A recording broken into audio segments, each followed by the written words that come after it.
p.m. workshop of the Daytona Beach Shores. Sherry, can you take a roll, please? Yes, ma'am. Mayor Miller? Here.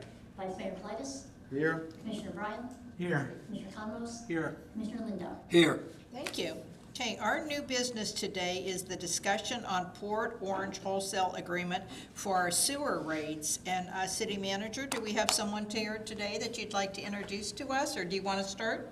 Either way, good evening, Give Mayor, us a Vice start Mayor, to Commissions. set it up. Yes. As I mentioned at our last meeting, Port Orange has given a request to the city for a rate increase. So I reached out to the city, and tonight we have John McKinney, who is the Deputy City Manager and Finance Director, if I'm saying that correctly, with us to give a short presentation on their request. And following that, depending on what the commission decides to do, I may or may not have a presentation to give you as well regarding what the city would need to do depending on the outcome of the discussion on the Port Orange presentation. So with that, if you'll allow me to bring up John McKinney, and he'll Hello, John, welcome. dive in. Mayor, Commissioners, how are y'all doing this? Great. Good, how you doing? Doing well, doing well. Yes, so my name is John McKinney. I came on board with Port Orange a couple of years ago now, hard to believe, as Finance Director, and this past December, almost a year, promoted to Assistant City Manager, Finance Director. So with that, I'll take you back to when I first came on board for the city. Looking at all the fees, you have to go in as, Finance Director and start, okay, let me see this fee resolution, let me see this resolution, so you start compiling all of this information. And the first thing that I started to see is, we have a lot of resolutions that dictated our utilities that, in some cases were, 9 or more years old. So when you start asking staff and whatnot, you see very quickly that, as it relates to why I'm here this evening, there hasn't been a major change to any of our water, wastewater, or reclaimed rates since 2014. There was a minor change in the format of rates in 17, but there hasn't been really any changes since 2014. How's that possible? Well, Port Orange has seen a lot of growth over the last 10 years, and that growth within Port Orange has helped to maintain a very stable utility rate. And when I say utility rate, I'm talking water, wastewater, reclaim, stormwater, solid waste. So everything that we provide to the residents of the city of Port Orange. The city provides utilities to 29,000 utility accounts. That equates to roughly 80,000 citizens. And on top of the citizens, we obviously have, the people that we provide utilities to, whether it's in, the shores or Ponce Inlet. So it's kind of hard to equate exactly how many, weekend people that we might serve. But we're a good-sized regional utility. And again, because of that growth, that's how we've been able to maintain the rates. I want to just, before I even get into this, I want to make sure that everyone captures that where it says Raffatilis, I put in the words prepared by. So this presentation was prepared by Raffatilis, who we hired back June of 2022 to do quite a few things. Number one, we hadn't looked at our cost allocation.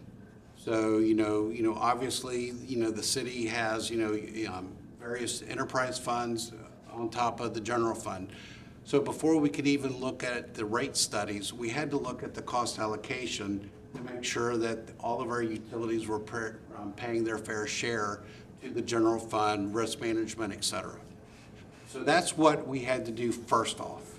The second thing that we went to is we started looking at all of our various fees. So today we're only going to talk about water, wastewater, and reclaimed utilities. I know we focus with the shores of just wastewater, but because it's one utility that provides 3 separate services, we had to look at everything. Okay. So as I stated, there's been no major rate change at all for any of our customers since 2014. So once council approved the cost allocation last September, we started the utility rate study. Rafatillis' scope included the financial forecast, proposed rate adjustment, and proposed miscellaneous service fees. Why has this taken so long? Your city manager knows that we've been working on this.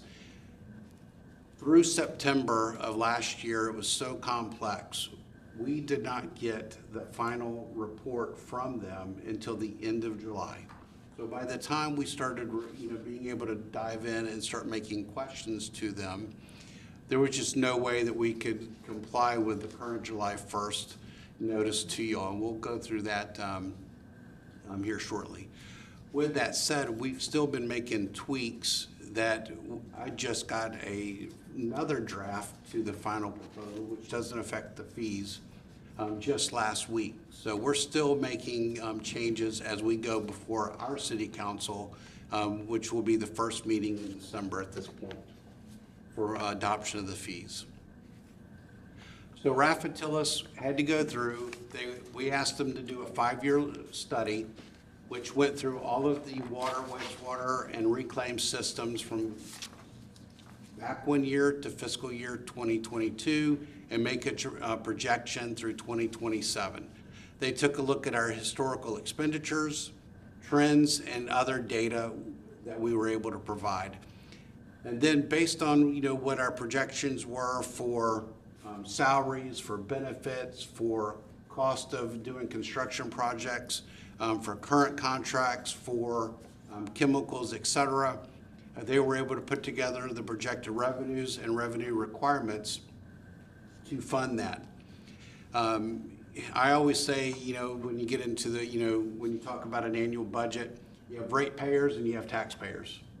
Okay, for the taxpayers, you can only spend based on the taxes that you receive.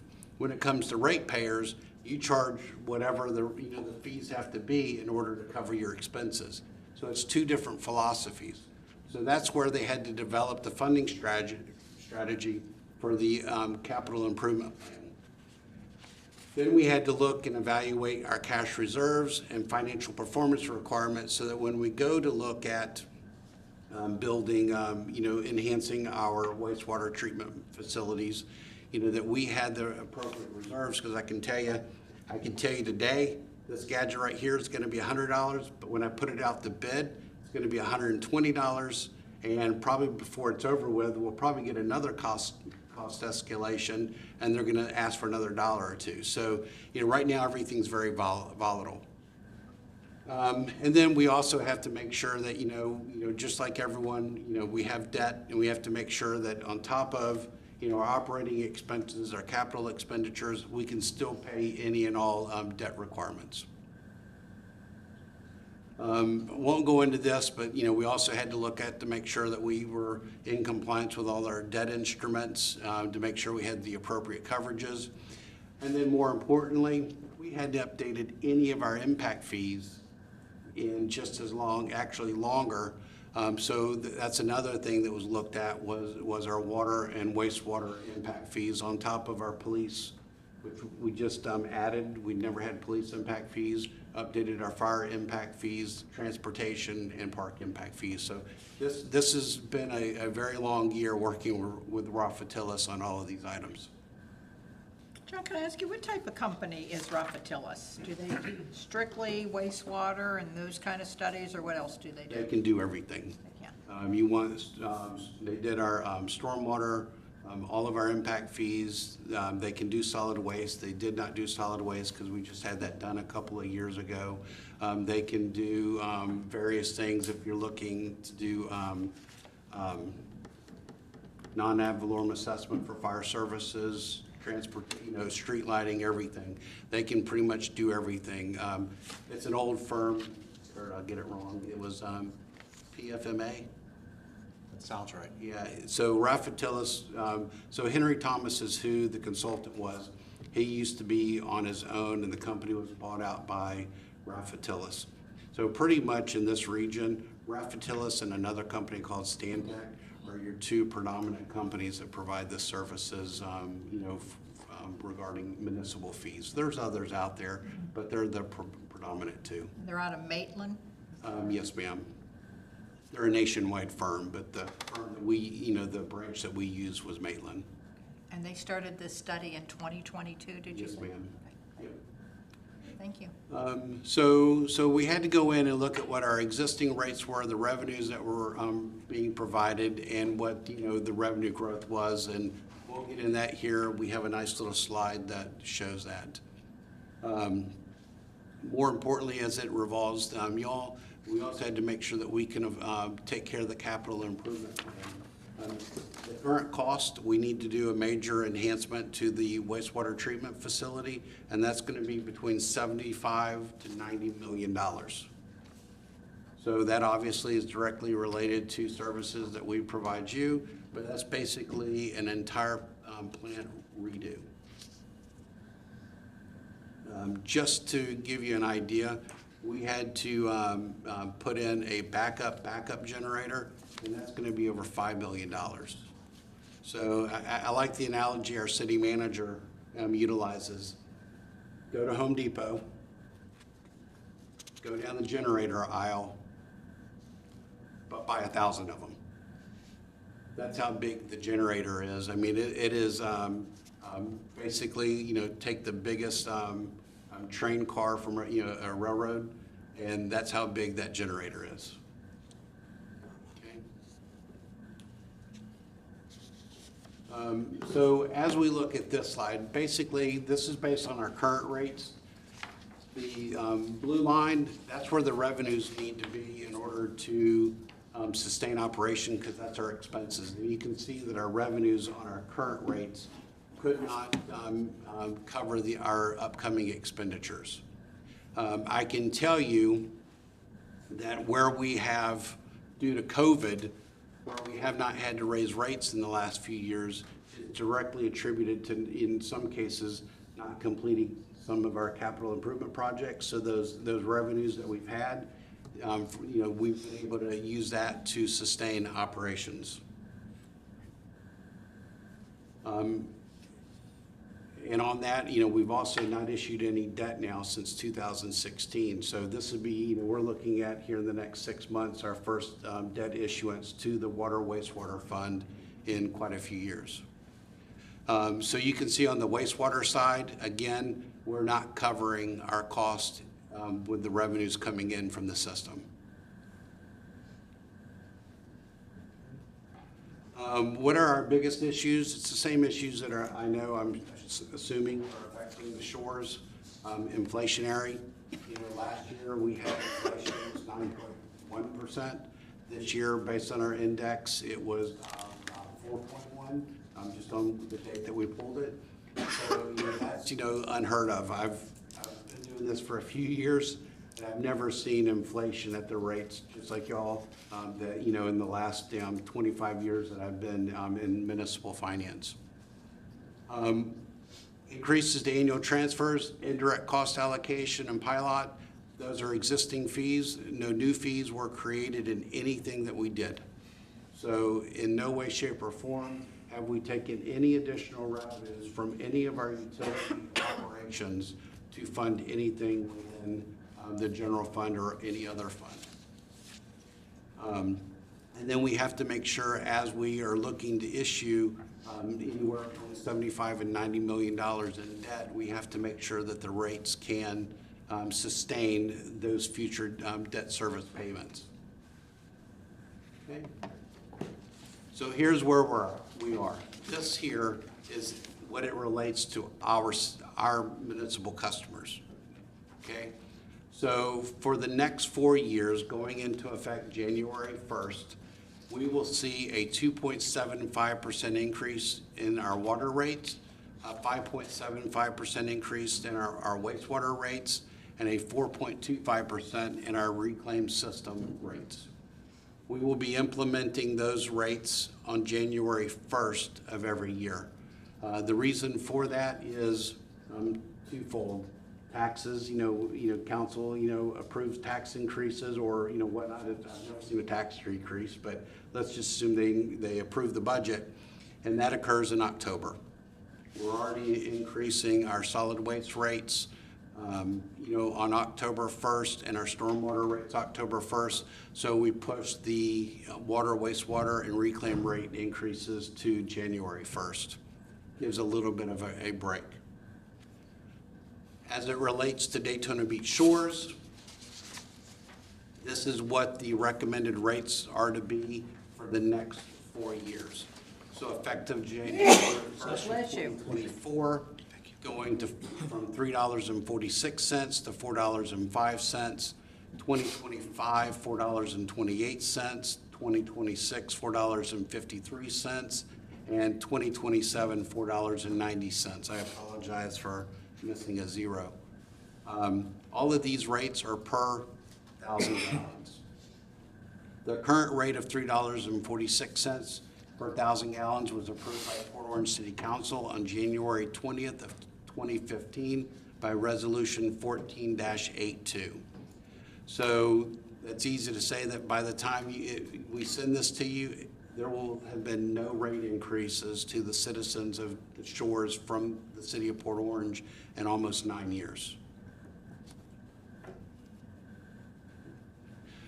I'm sorry, what took place in 2017? Can you explain that? Yes, ma'am. Basically, they did a reset in how the wording was in the fee resolution. There was no substantial change in rates at all.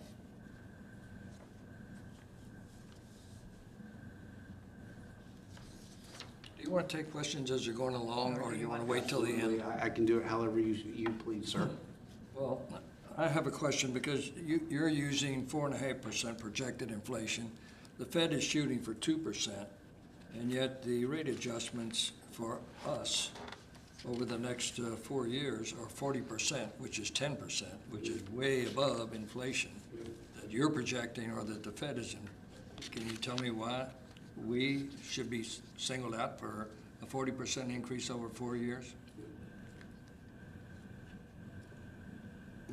Our citizens, our customers in Port Orange are faced to the same tune. Again, we have not had any increases, and if we went back to 2014 and started, looking at inflation in that time period, it would have been over a 30% increase if we had kept up with those increases annually. Again, we haven't done any major improvements to our wastewater plant, our water or wastewater plant, or any of our infrastructure, sir.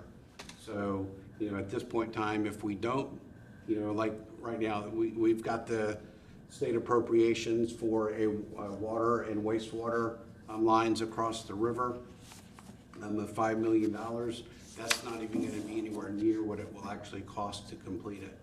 So, we've got to pay for that somehow. So if we don't increase the rates, and I have an even better slide coming up that I believe will set you at ease.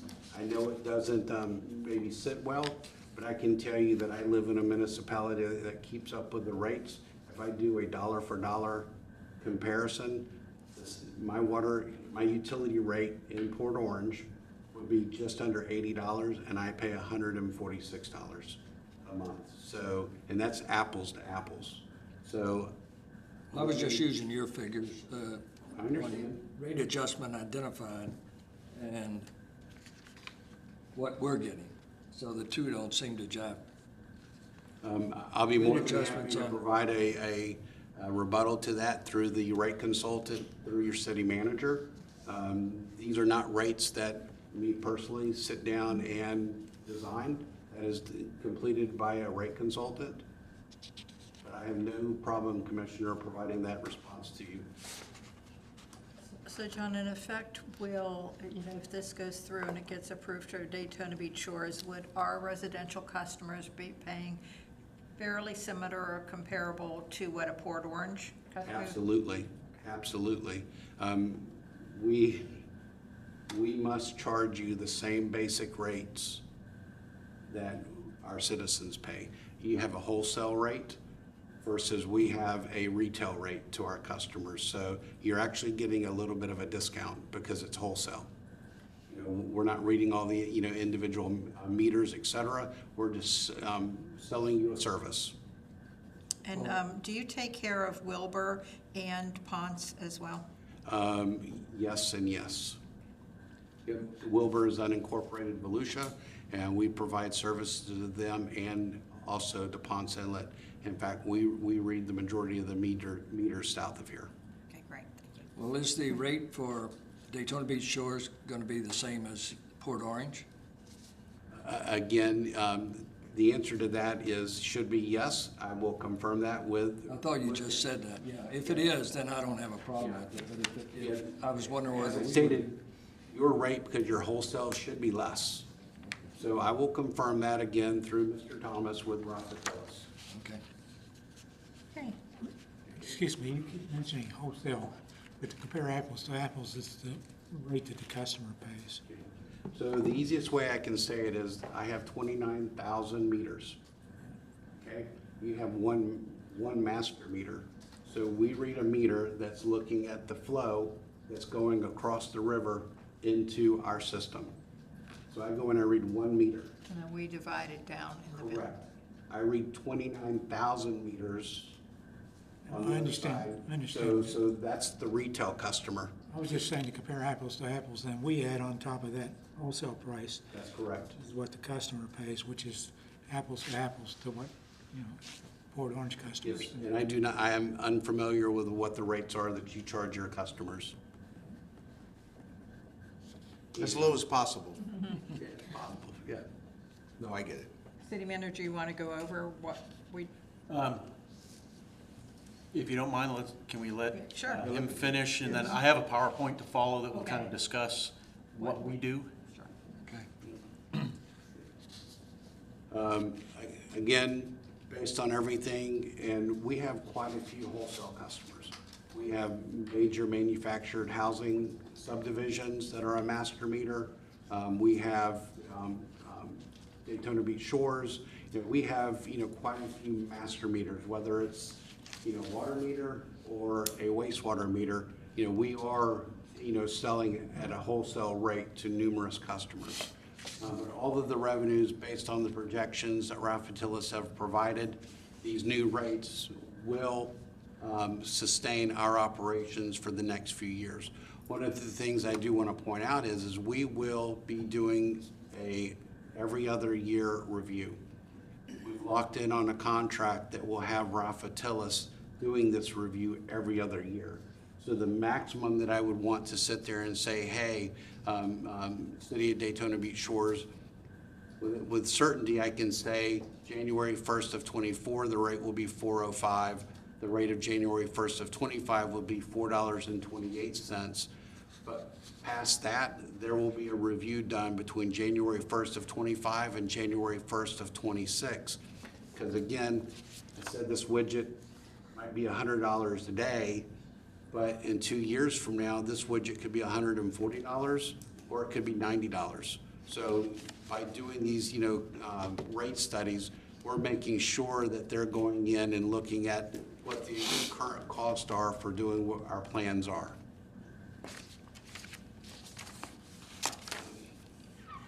Maintaining a cash balance, you can see that we're projected just even on the current rates that we will be looking that we will have a cash deficit middle of 2024 in our reserves under the level that we should be at. Commissioner, this is the slide that I wanted to get to for you. When it's all said and done, even with the proposed rates, the average single-family resident using 4,000 gallons, we will still be the lowest municipal water, wastewater utility in this region. So I can tell you, based on, I personally live way on the other left side of that chart. So I can tell you, I get that bill every month and I'm like, I personally tell my son, there's a car wash down the street. Please go there. So, you're looking at the average customer will see roughly a $2.50 increase per month, and that's still far less than the average utility in this region. So I can't see that, which one is us? Sir, we're the very far right. Okay, that's a good place Our to be. current rates are the lowest in the county, in the region, and even after the increase, we are the lowest in the region.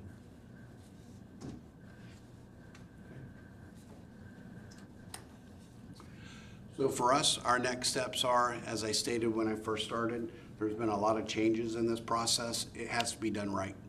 There are so many things that we have to, dot our i's, cross our t's, because we're a major municipal utility, that we're making sure that we have everything done. I was speaking to the city manager earlier today. If this doesn't go before the first council meeting in December, it would be the second. However, in speaking to your city manager, I will probably, after I speak with our city attorney and city manager this coming Monday, we will try to go the first meeting in December so that we have the approved resolution provided to you for your meeting the following week.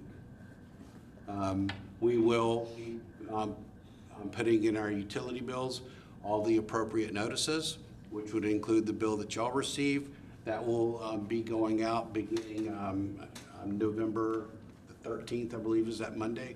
So all of the notices will, actually if we go the first meeting in December, it has to go the week before. But every one of our customers will receive a notice prior to the council meeting that this public hearing will be held on. At that meeting, I will have a member of Raffatilis, either Henry or Sean, so that we can answer any and all questions. I have your answer for you long before then as well, sir. And then we just need to look at future review of our agreements. The city, of course, Port Orange is asking that, once we receive, this resolution, we're looking so that we're consistent with all the customers, is to be able to provide an effective date, January 1st, across the board. I know there's items that we have to deal with that, but that is the wish, so that we're not treating one customer any different from the other. I'm in the same situation with the town of Ponce Inlet, and they will be implementing January 1st as well. It appears they're also using Raffatilis as well. So they're confirming. So they've already confirmed our numbers, obviously, because Raffatilis did it, and then but they will be implementing that as well. So I will answer any additional questions that y'all might have on this. Okay, I have one to begin with.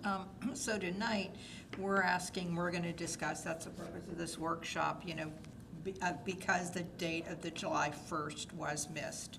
It's not necessarily that we have to come into agreement tonight Yes, ma'am. for those, but the city of Port Orange, has that already been approved by your council that you will definitely be going ahead for your residents with this rate increase? It was supposed to be implemented in August. We didn't get the study completed. Then the decision was made last month that we were going to postpone it from October 1st until January 1st. But it will be a definite go on January 1st. Yes, ma'am. Everything that we're doing for the water plant, wastewater plant, is all predicated on these rates. I cannot go forward with receiving the funding without these rate increases. Great. Because as I stated, our revenue sufficiency isn't sufficient to cover our debt service payments. Okay. And one other thing, just off the cuff question, I'm sure it's not proprietary because it's probably public record. How much does a study like this cost your city? It was well over $100,000, but again, it was cost allocation. That was water, wastewater, reclaim, stormwater, impact fees, and then when it was in there, when they did their presentation for impact fees back in February, they brought up the fact that we don't have police impact fees, so council agreed to do that as well.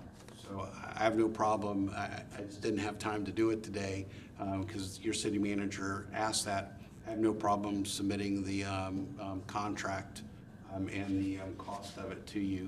I can tell you that I piggybacked the City of Daytona Beach's contract with Raffatilis. It's the most advantageous agreement within the state of Florida.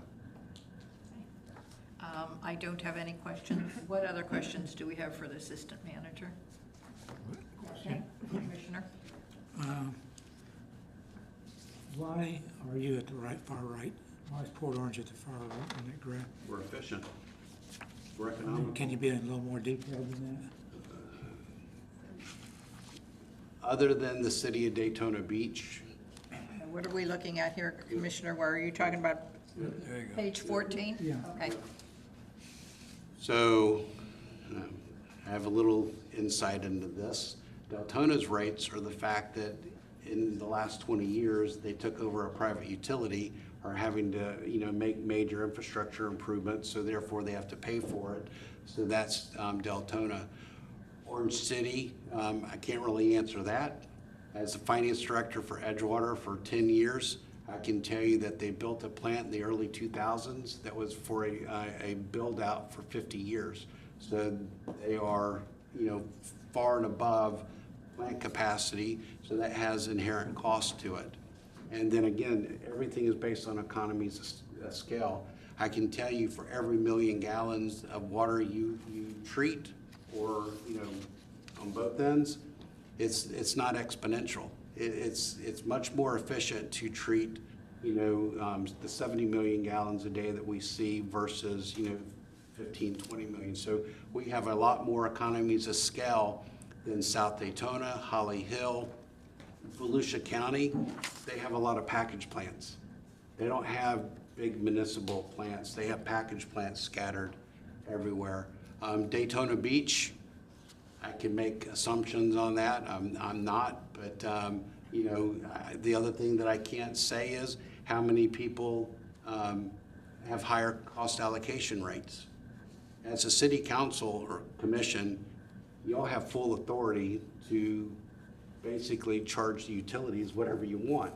I mean, I sat there one day and had the rate consultant tell the council, well, are we charging enough? And, the rate consultant sat there and said, well, what do you want it to be? You own the system. I said there's practical limits that when it comes to issuing debt, that bond counsel and underwriters and whatnot will sit there and say that if you're charging more than 17, 18%, that could be considered excessive, but you legally could do more. The land is very efficient. Seminole County, again, they have huge plants. But again, it's somewhat scattered in some areas. But you can see that, City of Eustis, Port Orange is almost 3 times the utility size. New Smyrna Utilities, they have very low rates, but they have to serve a very broad area too, that there's a lot of gaps. Believe it or not, if you're driving along 44 through New Smyrna, a lot of that area right there on 44, you would think it has sewer. It's actually on septic tanks, so there's a lot of gaps. Ormond Beach, we're right on the cusp with them, so it just, again, of everyone in there, on there except for, Deltona, we're probably the biggest utility on that sheet other than Seminole County. Daytona Beach is, I think, a similar. Yes, sir. Daytona Beach as well. Well, do we pay, residents of our city pay the same as the people in Port Orange pay? I can't answer that question. I do not know what you charge your So, citizens. and that'll be on his slide. Okay. Remember, it comes in under that 1 meter and then we decide. Yeah. I have no idea, sir, what you charge Okay, your I'm citizens. with you. I understand, right. Okay, any other questions, I have a few. Vice Mayor? First of all, thanks for coming. Absolutely. I've listened, but I'm not an expert, but I have a few questions. What I understand is that you're anticipating capital improvements to your wastewater treatment plant. That's correct. And incorporating in that projected cost, you're saying, okay, we have to increase the rates, and we're one customer, so you're putting a percentage increase to everyone pursuant to the number of gallons that they do. You have a mathematical formula. That's what Raffatilis did for you. Yes, sir. Does that rate increase that you see you're gonna need, have you incorporated, or, I guess the thing is, the government grants, whether they're state or federal, all that has been kind of included with a likelihood of success? Absolutely. Okay, and I presume you, like we are, in the process of getting lobbyists, you have lobbyists that'll help you get all that? So we received $5 million in last year's state appropriations. We received $750,000 the year before for slip lining. We're very aggressive in grants. I have a grant writer that goes after Everything and anything. anything, everything. I mean, I'll give you an example. I have our firefighters were wanting additional bunker gear. I called her up and I said, can we do it? John already did it. I said, I heard you needed some months ago. I put in a grant for you. So we're very good. We go after state revolving funds. That's a far better interest rate than, a bank loan or a bonded debt. So we go after, when it comes, most municipal operations go after the SRF funding for anything and everything related to water and wastewater. And I'm sure my city manager would tell me this, but you incorporate some kind of profit margin as to that little business entity of the entire city of Port Orange. So you got to at least meet your costs. Yeah. So, Because like this one year, you're going to be in a dip, you're actually going to be paying money for the service that you're providing. that's my guide right there. Right. And I see in next year, you're going to have a little bit of a dip. Is that with the anticipated increase you're hoping to get from us, or that's without the anticipated increase? That's with the proposed Okay, rates. so Yeah. you, So, bar none, any good finance director would tell you when it comes to utilities, a 90-day. That's GFOA recommendations, that's just sound practice, The analogy I've used in the past, and I hate to say, you're coastal, but we have these incidents that occur this time in the year. I have to be prepared that I could have a good portion of my customers are unable to pay. And yeah, that's true. I still have to pay the salaries of the employees, the benefits of the employees, the debt service on the plants.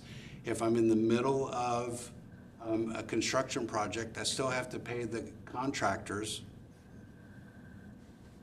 I have to assume that if I don't receive payment for 60, 90, 120 days, I still have the funding to pay for it. Because this is an enterprise operation, it works like everything in your business. You got to pay those You're sunk going to pay the costs. salaries and the expense, the hard expenses, the hard Yeah, costs. I mean, I went through a scenario a couple of years ago. What's the city that had the big tornado? The Joplin. 10-mile long, 1 mile wide. Total destruction of every structure. So that was through the city of Joplin, and there was no customers that were going to pay. So again, we have to take all that into account. Okay, Any other questions, Vice Mayor? thank you. Commissioner Thomas? No questions. All right, any other questions here?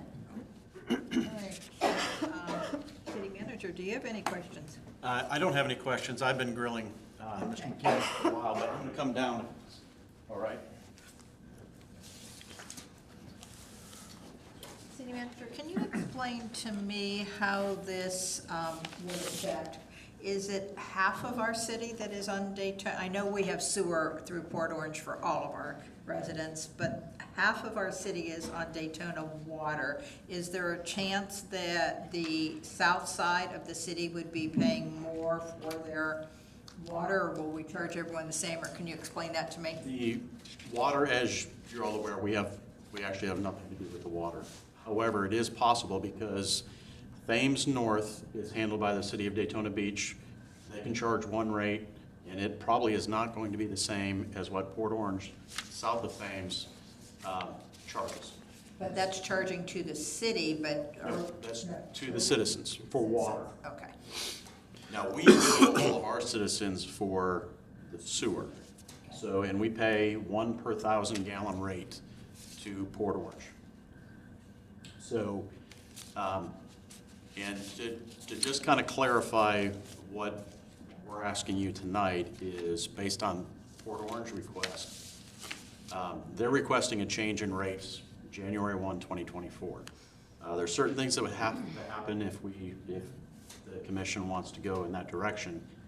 With the full understanding that the contract, and Port Orange knows this, the contract gives a deadline of July 1, 2023, and they missed that deadline. So we could say as a city, look, the contract says by July 1, 2025. It's every odd year that they can do a request. As I've had a discussion with Mr. McKinney, all that would happen at that point, and he doesn't know these rates, is in 2 years, they're just going to ask for a much bigger rate. They did not ask Rapatellis, if I'm saying that correctly, to do that study, because they're trying to do it in conjunction with their rate increases as well. So they are asking for us to do basically a contract amendment to allow, instead of it being October 1 rates, notifying us by July 1 of every odd year, to now becoming a rate increase January 1 of each year. We would have to put in the agreement when they have to notice us by.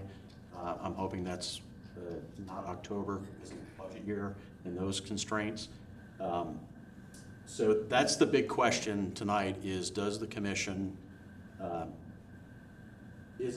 open to doing that change in changing the contract that we have, or do they want to sit and say, we'll see what happens in 2025? I actually believe the correct thing is to go ahead and address it now, rather than hitting our citizens with a potentially rather large increase in 2025. Based on the use, but it will require changes to the contract, changes to our ordinance, hearings as Mr. Public McKinney hearing. mentioned, and then a public rate hearing, which we would have to do in December, following their adoption at their first meeting in December of those actual rates. Is their So- first meeting the first week, so it would be the week before our, when is You're your? the first and third Yes. Tuesdays. Yeah. So based on our conversation earlier today, I will suggest to the city manager and the city attorney December 5th for the fee resolution. That way, the adopted resolution's in place for y'all's meeting the following week. Okay, so again, the staff, city manager, finance director recommendation, which we can either accept or not, is that we go ahead, even though it's past the July 1st date. Rather than hitting our citizens in 2025 with what I believe would be a pretty substantial increase, I mean, we can say no. We have a contract, we're going to follow, we'll abide by the contract. But as was mentioned, they haven't done a rate increase since really October 1 of 2015. We all know what the cost of money has done in the last 9 years, especially in the last, say, 3 years. I think it's a reasonable request. They're not asking for 30% next year, which is the kind of thing I think we would be saying if we waited. You have a question, Commissioner? Yeah. Is this a budget consideration, since we've already passed the budget and now we're going into this? The way, yes, but no, because we would deal with that all through the next coming months of the process. All the things we have to do, it may require a budget amendment, most likely will require a budget amendment. So we would do all of that between now and January 1. Do we have enough time to accomplish all that? Yes, it's going to be tight, but we do have time. What other questions do we have for the city manager or assistant manager? I have an interesting question. Yes. So we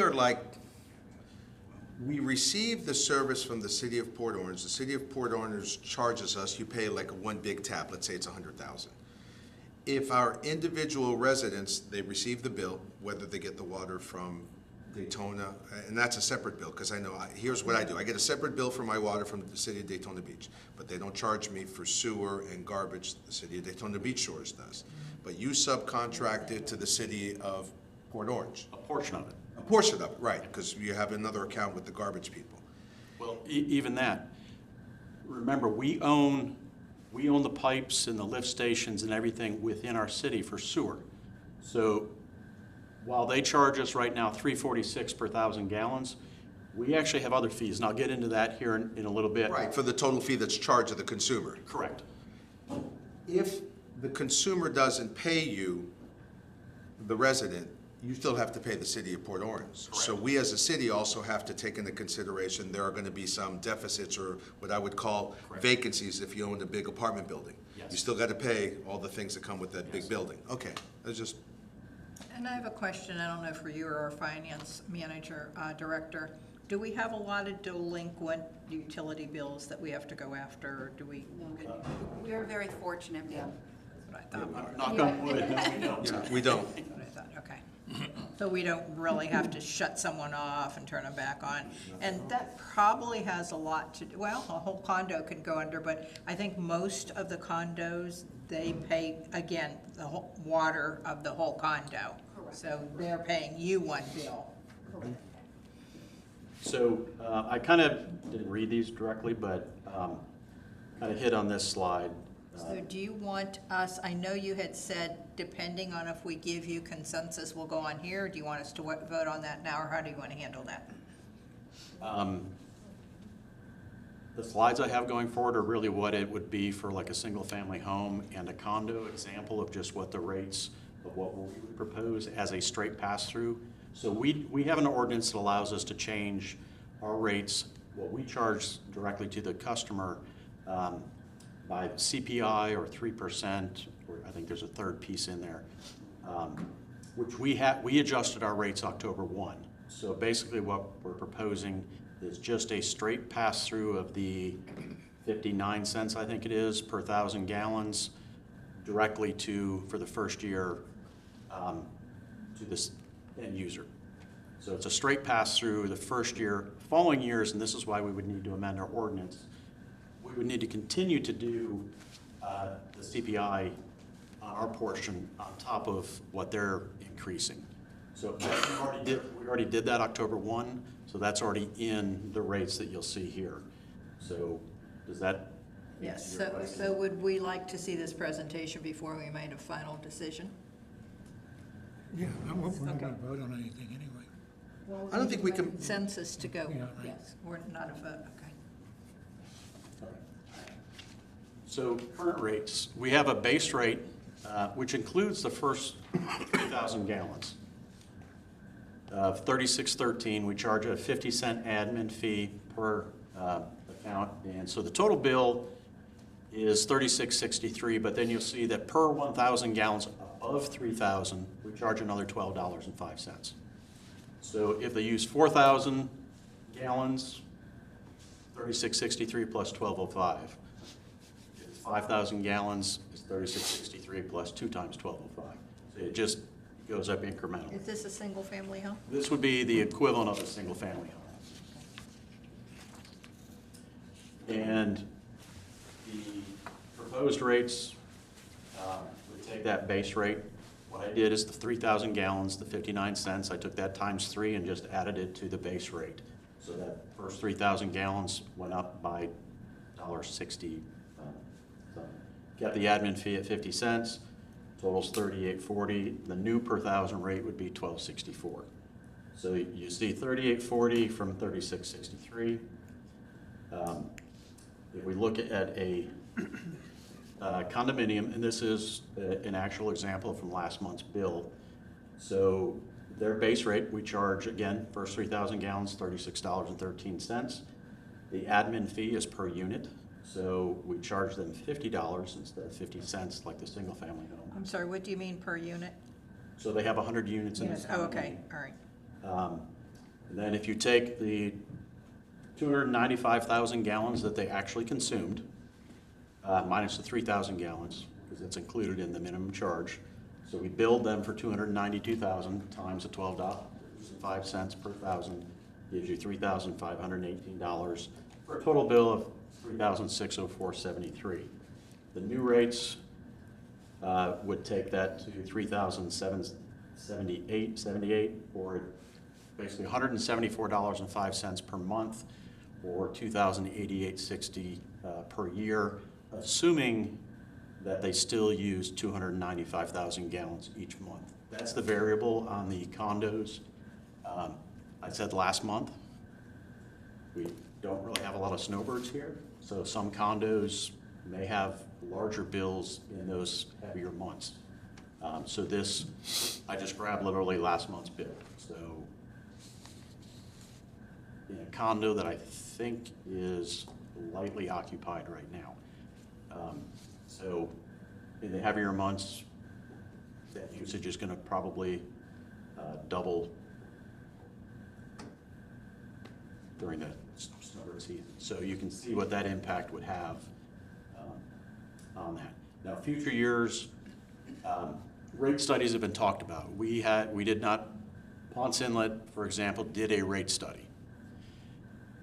Part of the rate studies, as Mr. McKinney mentioned, include a capital improvement component. What are we going to fix and what is it going to cost to fix this? I saw numbers, 75 to 121 million in their study.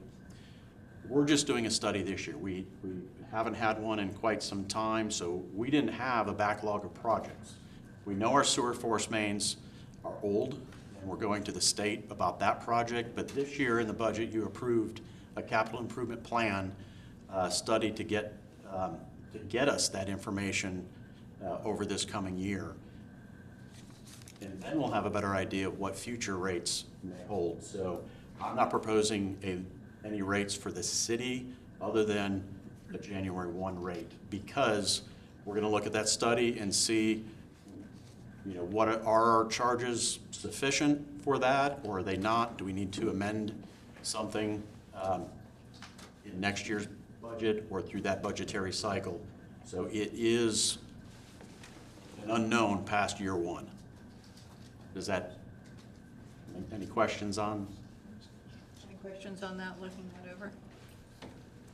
And that's all my slides are. So really tonight we need consensus to start bringing stuff back. All the documents that Mr. McKinney mentioned, that I've mentioned with the ordinances, the agreements, their attorneys well versed in it. I sent all of our stuff to Attorney Vos, our contracts, for her to look at it as well. So, but in the next meeting will be all of the possible changes, ordinance, other things that we may need to implement. So Attorney, so right now, since this is a workshop, we cannot take a vote. So a verbal consensus that we're giving our city manager authority to move forward is what we're looking for tonight? That's what we're looking for tonight, yes, ma'am. And then when would we have an official vote, or if we give them the consensus now, that's giving them the authority? There will be items on the agenda the next meeting for you to officially vote on. And I understand we have the holidays coming up, so we have a limited number of how many meetings do we have coming I up? think we only have 4 more, so we're gonna have 2 in October, 1 in November. Well, we'll talk about this. Traditionally, we have 1 in November. We have plenty of meetings. So, Madam Mayor, the next meeting, you will actually take official votes if you decide to move forward. At that point, if we can do the ordinance, because that'll require 2 readings, and also if we can do a contract amendment, maybe not next meeting on the contract, but maybe the first meeting in November, as you're aware, we traditionally don't have the second meeting in either November or December, and we'll talk about that at the regular meeting. But right now we have time to make this happen, assuming they adopt it as well. So we'll all boil down to that first meeting in December for the final rate adjustment, where the public will be able to discuss it as well. So we would open that up for them to discuss, Absolutely. and then when would we put notices in their So statement? we have to do a notice ahead of time. It will probably go, when do the bills go out at the end of the month? It would be the last week of November. Okay, so it'll probably be we'll give notice of the hearing date. Okay. a proposed. Of a proposed rate increase and the hearing date, that's the requirement. And I'm not 100% versed on the particulars of the Florida statute, but I had a discussion with our attorney earlier today, and he was going to look into that for us to make sure we meet all those statutory requirements. Okay, so what question do you have? Before you mentioned, I asked about the budget impact. Yes. You said yes, it would, but you didn't give us a sense of. Well, I don't know total dollars, but Just a- since we're just a doing this guesstimate. as a straight pass-through, in a perfect world, it's a zero-sum game because our expenses are gonna go up by the same amount as our revenues. So in theory, it's a zero-sum game because they're charging us, 59 cents per thousand. We're passing that through. There might be a little bit of that if somebody only uses 2,000 gallons. We made 59 cents that month on that account. So it's no major impact at all. You saw that one condo, 100 units per month, that bill change was $177 a month, a little over $2,000 a year. It's not a $50,000 impact, but it is. So we're talking 100,000 or less, something like that, in that range. Yeah, I haven't run it citywide numbers yet. I didn't want to put the effort into having us look at all those numbers. If you, as a commission, said tonight, no, we'll wait till 2025. But we'll try and look at some of those numbers, especially the comparisons of other cities. That was asked earlier, and there's a few pieces I just want to comment on this. Like, Ormond Beach rates are low. I happen to be an Ormond resident, but I also know that I pay an extra tax to them for a reverse osmosis water plant. So they chose, instead of doing rate increases, to do a geo bond, and I pay a separate tax, just like we did here for our utility undergrounding project. They chose as a city to do that, but it doesn't show in their rates. So while my rates are cheaper, I'm actually paying more because I get taxed on my property taxes. So it just, there's a million different ways to draw those revenues in. So sometimes it gets to be hard to compare what this city does and what that city does. And in those rate comparisons, it's also, as Mr. McKinney mentioned, we had a hurricane. We actually had 2 last year. Parts of their city dramatically flooded, and I'm sure those folks couldn't pay for months. We didn't have that. We had some unsafe buildings for a while, but the associations kept paying their bills for the most part. So every city has unique situations that impact why they charge what they do. Some of it could have been that I worked for a city that absolutely for years refused to raise rates. Well, guess what happens? That catches up with you. And at some point, yeah, your rates are low. You're the lowest in the area, but at some point it comes back to bite you, and you end up being one of the highest rates in the area, type of thing. So. Kurt, how does it affect us that, again, we talked about we pay one rate.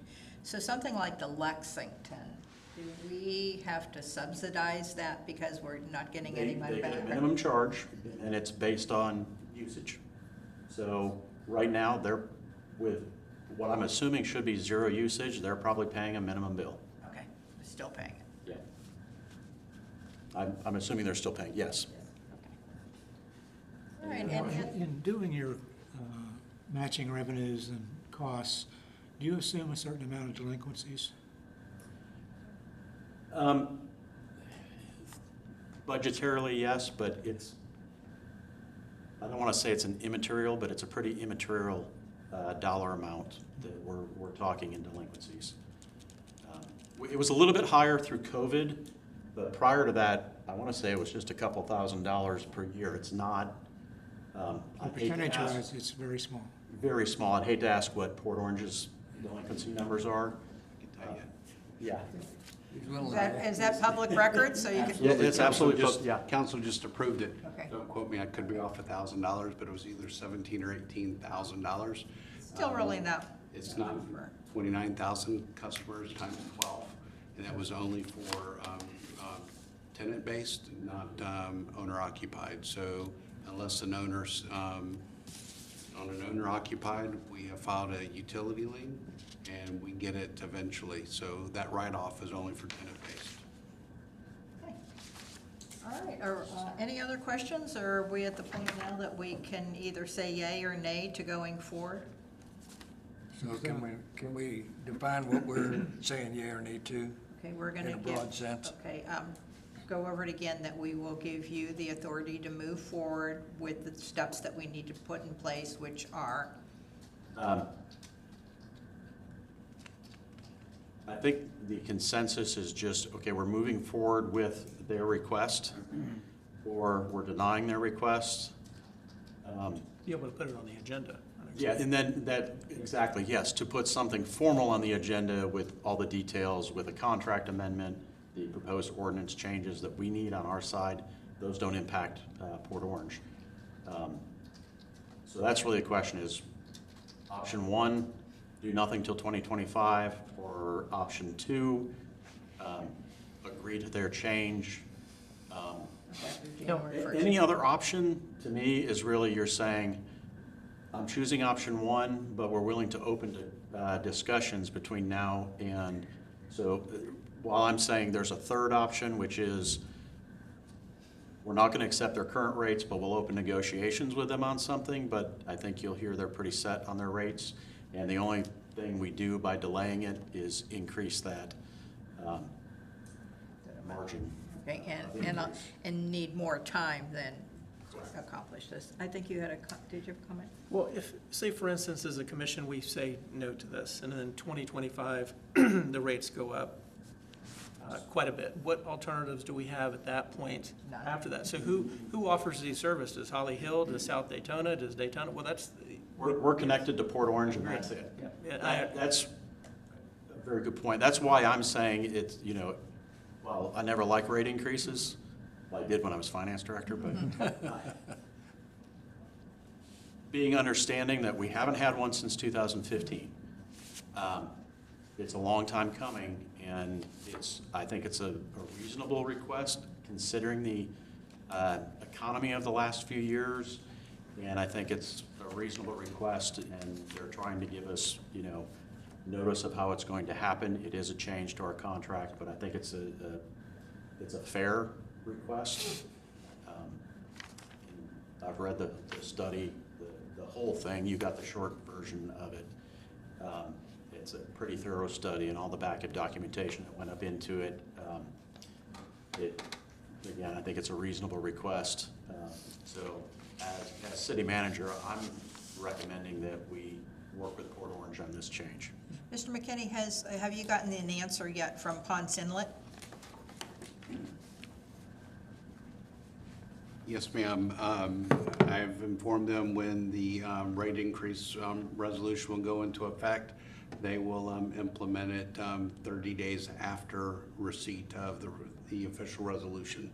Okay, and were they on, I'm sorry, on every other year like we were, so did they miss their date of July 1st? Their language is a little bit different. We just have to provide appropriate notice. But again, like the city manager stated, it's a reasonable request, so they're implementing it 30 days after. So for them, our hearing is, what did I say, December 7th? So their rates would be effective January 7th, so just a few days after January 1st. Okay. And I have y'all's answer if y'all would like for me to give the response to your question, sir. Go ahead. Seeing that the rates were all the way back to 2014, the rates weren't sufficient, so the rate increase for y'all the first year is higher than what is being proposed to the citizens, ratepayers of Port Orange. However, we're recouping fees through other methods. We have water, wastewater reclaim. We have, the monthly minimum base charge on top of the consumption charge. So there's other mechanisms that we're recouping the necessary fees, whereas you're strictly a wholesale wastewater customer. If I look at your other fees, the other three proposed years, it's 5.67, 5.84, 5.739, which averages 5.75%, which is the exact same percent increase that is going to the ratepayers of Port Orange. But that's compounded, right? The rates are compounded for Port Orange as well, sir. Yeah.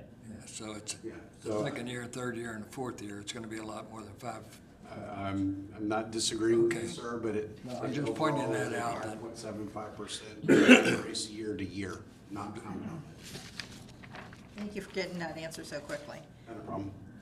All right, any, For the guest Wi-Fi. For that presentation. Thank you. Any other questions? any other questions? Before we, okay. All right, thank you. Vice Mayor, can we start with you? Any discussion or? No, I agree to allow our city to work with the city of Port Orange to effectuate anticipating a rate increase for our wastewater treatment. Okay, thank you. I do as well. All right. Commissioner Bryan? Yeah, I'm on board. Okay. I agree. All right, thank you, and I also do too. So, Mr. McKinney, thank you very much for coming in. Yes, today thank you. and taking the time out of your very busy schedule. It was a great presentation and answering our questions. We appreciate it. And we appreciate our relationship with Port Orange, our friends. Yeah, that was one of the things I was thinking too. There's been so many times that we have asked for mutual aid from the city of Port Orange, and they have just, Chief can tell you, right on the spot, giving whatever. We want to remain good neighbors. Don Burnett's one of my best friends, so I want to maintain that relationship as well. So, thank you very much. You're welcome. Thank you. Okay. We have probably about 15 or 20 minutes before we take a little maybe health break. Is anything else that we want to talk about? I had one thing that I wanted to bring up. Okay, yeah, one of the things was there's some bills that have gone through, and there were so many bills in the last session that just, I don't want to say slipped underneath, but kind of slipped underneath. So again, city manager and I were in a elected officials roundtable. Was that about 2 or 3 weeks ago, city manager? Well, whatever. 3 weeks Friday. And, one of the things that came up that the city of DeBerry, the city manager, Rosamonde, brought up something, and it was a bill called Live Local. So Kurt and I have been discussing this probably for about 2 or 3 weeks. My understanding was the last Friday, there was those policy committee meetings that are in Orlando for the legislative conferences.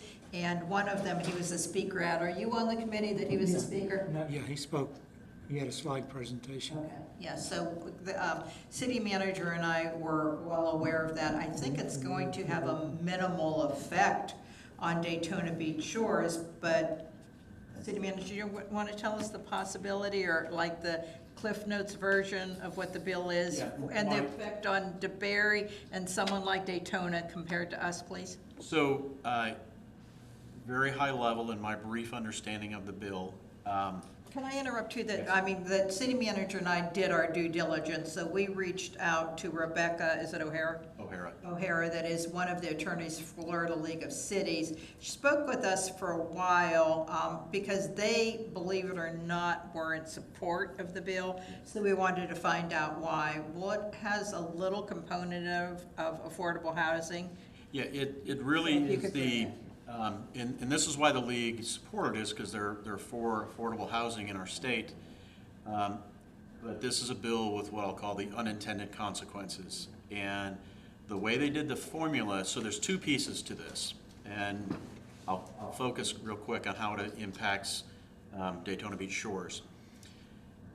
The bill allows density and things like height limits of the highest level, meaning the highest density and highest height limits that are allowed on a property within 1 mile of a proposed development to be automatically approved by staff. It never goes to planning and zoning or a commission for approval. It automatically gets staff administratively approved is their term. And that property now is vested with those rights. So right now on the west side, we have height limits. 3 stories-ish on the west side of A1. What's that? 3 to 4. 3 to 4. East side, the highest is 26? 26. So what this means is, since that corridor on the east side is all basically the same zoning and the highest density is the hotel category, well, within 1 mile of any property on the west side, there's a hotel that has density of 75 units per acre.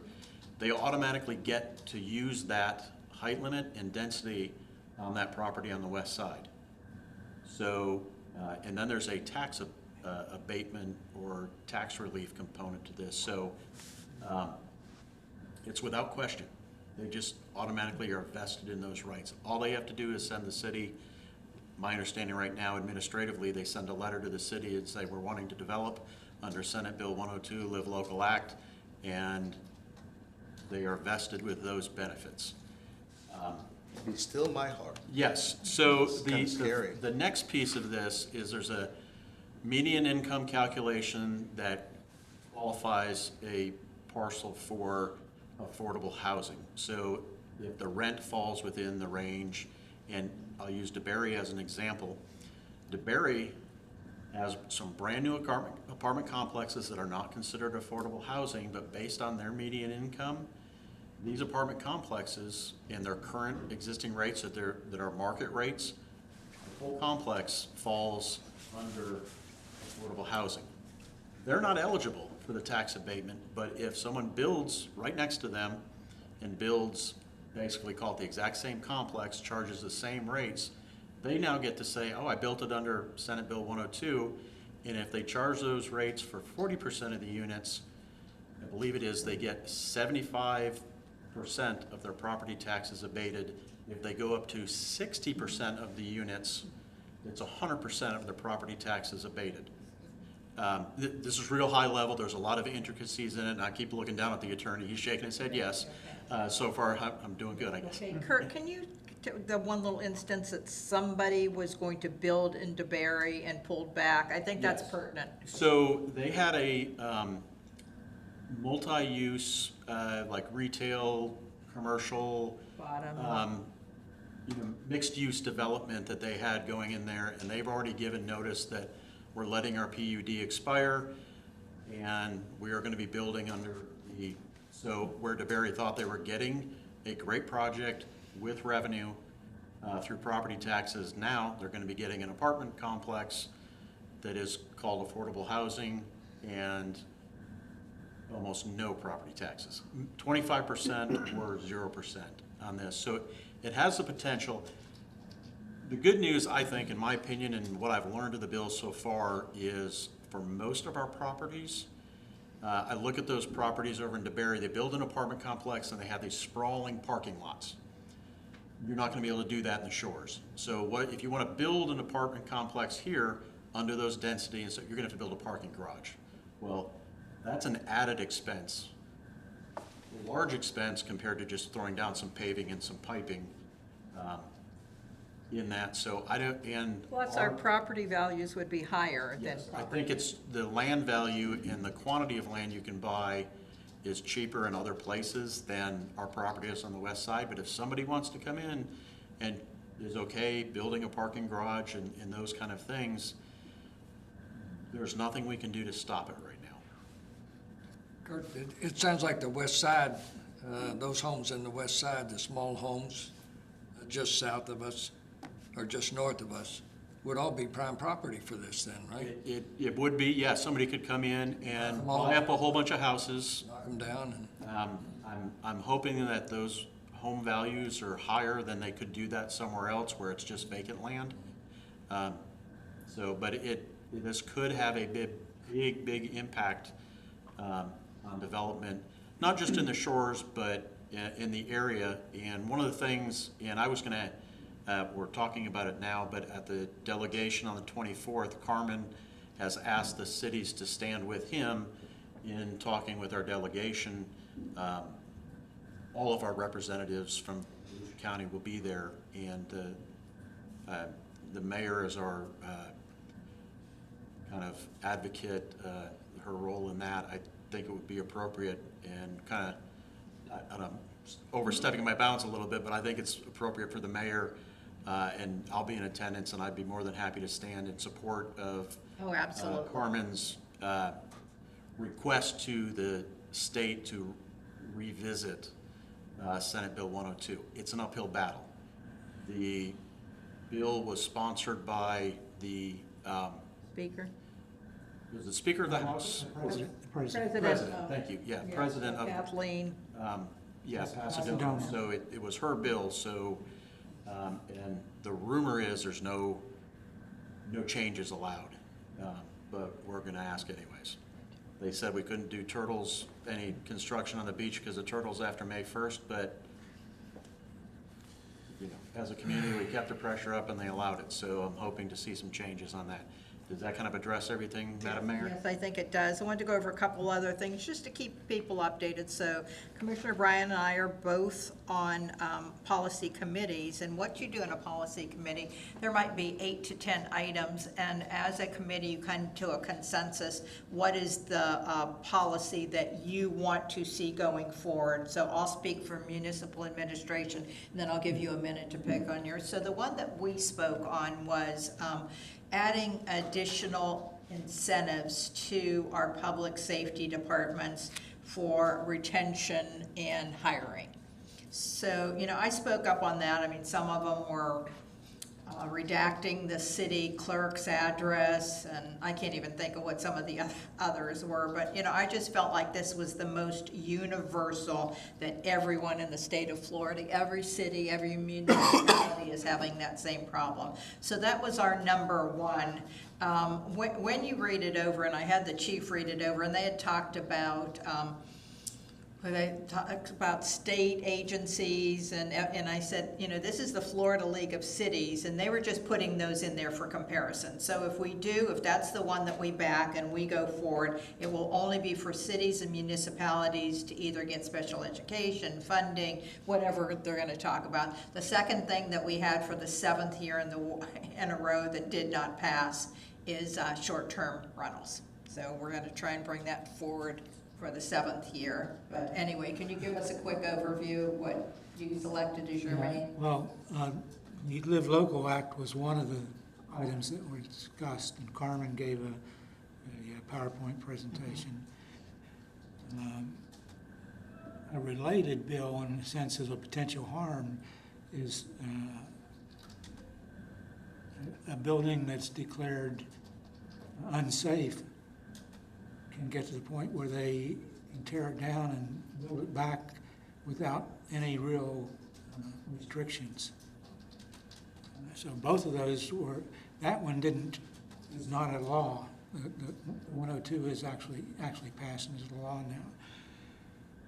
So those two were discussed, and the two that got approved, and I actually wanted, in my opinion, those two were the ones that we should have, but the actual two that got approved were the sovereign immunity, which basically will raise the potential liability of cities, and something else called mobility, which simplistically it's like if you have impact fees for transportation, it would make those such that they can't be spent outside of the area that was impacted. Whereas now, they can spend, the money goes to the county and they can spend it anywhere they want. So those are two priorities that you would approve? Those were the two priorities that were approved. Okay. And as far as the shores is concerned, I don't think the mobility would have much of an impact at all. That's why I was trying to find something that would help everybody in the state. And I know we probably need a little bit of a health break, but I wanted to tell you too, one of the things I'd like to go back up to Tallahassee and advocate for, if I could get in front of the representative sentence again, is still that Bill 4D that's hanging out there. So to refresh your memory, that's the one that you have to have a structural engineer come in and then list everything that's wrong and put it into a separate reserve fund by December of 2024. So on top of the hurricane, that's unrealistic. I wholeheartedly agree, we need those structural and engineering studies to know what condition they're in, but I would like to extend how long they have to put that money in, if it's not urgent. If it's gonna fall down in 3 months, yes, by all means they have to. So that was another thing that I would again like to advocate for. So any other discussion in our workshop before we end it?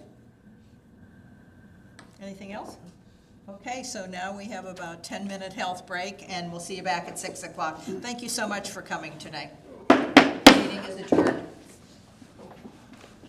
Couldn't see his patch. I know, he was going back and forth, he was really doing this.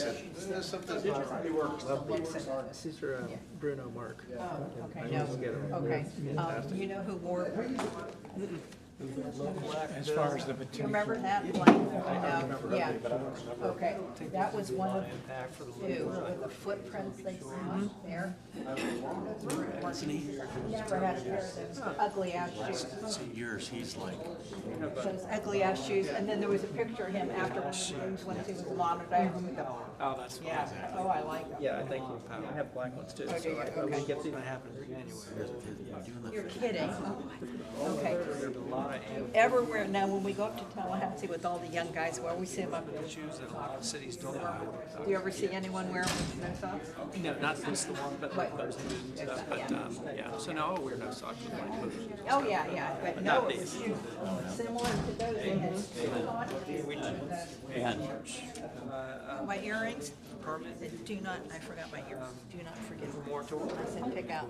I did talk to Stephanie. Okay. Not something.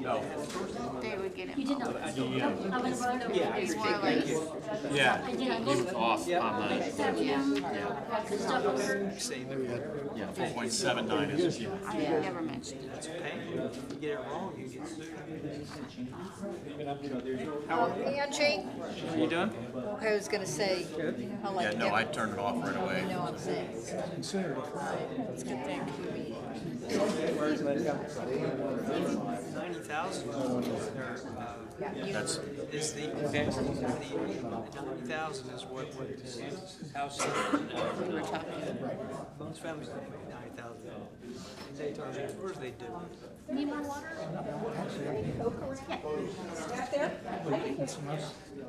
I think Tired. minis. Actually, I love minis. I don't think they are. I think they're size. Okay. I didn't think of that.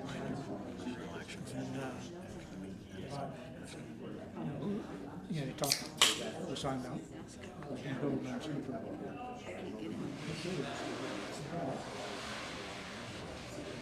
Live locally. no, absolutely, say I'm good. Intent of the bill was to allow workers to live where they work. You heard what Lindsay said, Yeah. have to go through a job. It's a city. Represent the city of Naples and Keep an eye on what. Because they could.